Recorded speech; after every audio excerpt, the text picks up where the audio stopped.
Hello, beautiful souls, and welcome back to another riveting episode of Meghan and Harry Tales. I'm your host, Adrian, and as always, I'm here to bring you the truth wrapped in dignity, compassion, and clarity, because when it comes to the Duke and Duchess of Sussex, the headlines often miss the heart of the matter. Today we're diving into Meghan Markle's latest public comments, brave, deliberate, and long overdue. Her recent appearance on entrepreneur Emma Grede's podcast has sparked an uproar in royal circles. One insider even warned ominously, "There are a lot of people who would love to say what really happened." Oh, really? Well, buckle up, because this episode is all about truth-telling, myth-busting, and giving Meghan Markle the credit she deserves for standing tall in the face of palace whispers and public smear campaigns. Let's begin. Let's first set the scene. Meghan Markle, the Duchess of Sussex, appeared on Emma Grede's podcast just days before the launch of her new lifestyle brand, American Riviera Orchard. The timing wasn't coincidental, it was strategic, smart, and unapologetically authentic. Grede, co-founder of Kim Kardashian's Skims and an incredibly successful black woman in business, sat down with Meghan for a conversation that was raw, real, and refreshingly unscripted. The topic? Truth, public narratives, and reclaiming your voice after years of misrepresentation. When asked if she would rewrite her public narrative, Meghan didn't hesitate. "Yes," she said, "I would ask people to tell the truth. 8 simple words, but they carry the weight of 8 long years." 8 years since the royal family's PR machinery began its subtle and at times brutal campaign to undermine her.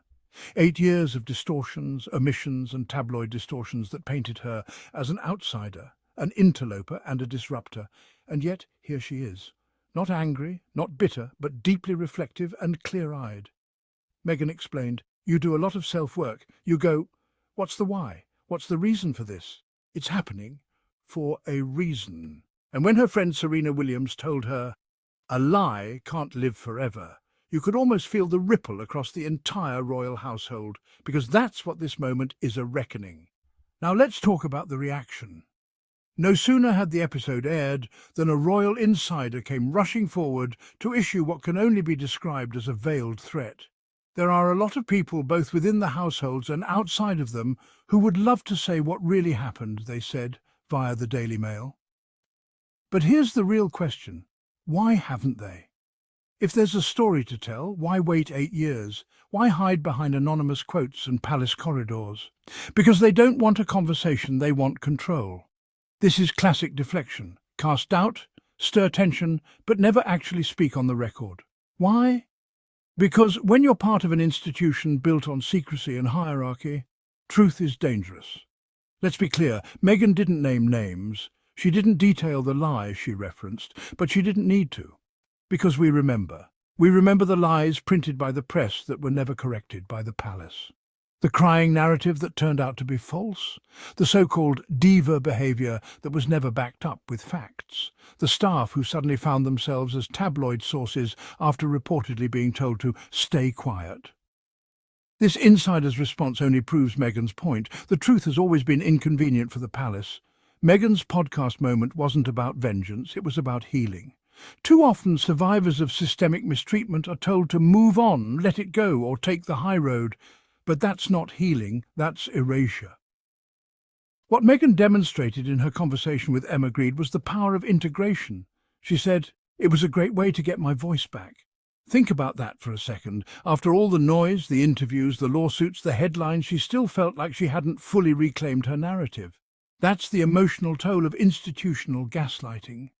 And yet, instead of lashing out or listing grievances, Meghan spoke about intention, patience, and understanding the deeper meaning behind the pain. This is the kind of maturity and grace that many of her critics, especially within the palace, lack. Because it takes strength to be reflective when you've been wronged. It takes wisdom to resist the urge to retaliate. And Meghan? She radiated both. One of the most powerful moments came when Meghan shared advice she'd received from Serena Williams. "A lie can't live forever." Those words hit hard. Especially coming from Serena, another black woman who has weathered storms of media bias, coded criticism and institutional barriers. This wasn't just about Meghan. It was about every woman who's been silenced, scrutinized or sidelined because her truth made others uncomfortable. The lie Meghan referred to wasn't just one incident. It was a system, a pattern of behavior designed to preserve an image at any cost, even if it meant destroying a woman's reputation in the process. And what's the palace afraid of now? That Meghan might finally name it. That she might finally give voice to the truth they've spent years suppressing. Because if that truth ever became public, if the world knew the full story, it wouldn't just reflect poorly on a few senior aides. It would call the entire institution into question. And maybe that's exactly what needs to happen. It's no accident this interview dropped just before the launch of Meghan's as ever products under American Riviera Orchard. This is Meghan Markle 2.0, grounded, unbothered, and in full control of her voice and image. By releasing the podcast episode in tandem with her brand rollout, Meghan made a statement far louder than any press release. She's not just speaking her truth, she's building a platform for it, and in doing so, she's reframing what it means to be a public woman in the 21st century. No more silent suffering, no more palace protocols, no more playing the game. Instead, we're seeing authenticity, intention, and yes, power.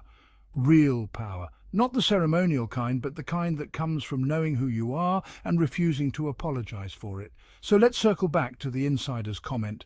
There are a lot of people who would love to say what really happened. Okay, let them. Because when you operate in truth, you have nothing to fear.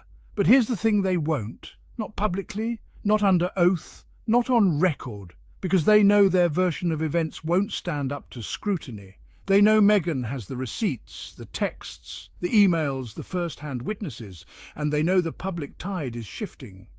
Once upon a time, a royal spokesperson could whisper a rumour to a reporter and shape the national narrative overnight, but those days are over. Now the Sussexes have platforms of their own.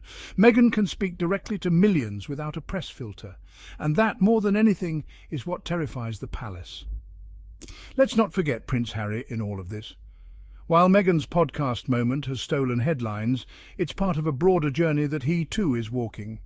His memoir Spare was a landmark act of truth-telling, and his presence in Meghan's life is a reminder that support, love and partnership matter more than palace titles. Together, they've built a new life, one rooted in values, not protocols. They are raising their children in freedom, speaking their truth without permission, and building ventures that reflect their deepest beliefs.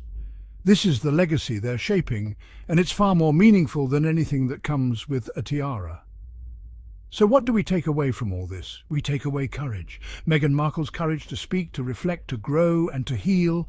Her courage to say, without bitterness but with clarity, that the truth matters even 8 years later. And we take away a warning. The palace's era of unchallenged narratives is over. The world has changed. Transparency is in. And the days of silencing women for the sake of protocol are numbered. To Meghan, we say thank you. Thank you for your bravery. Thank you for your wisdom. And thank you for reminding us that even in the face of global scrutiny, truth is still the most powerful tool we have. That's all for today's episode of Meghan and Harry Tales. I'm your host, Adrian. Don't forget to like, subscribe and share this video if you believe in standing up for what's right even when it's not easy. Until next time, stay bold, stay kind, and as always, speak your truth.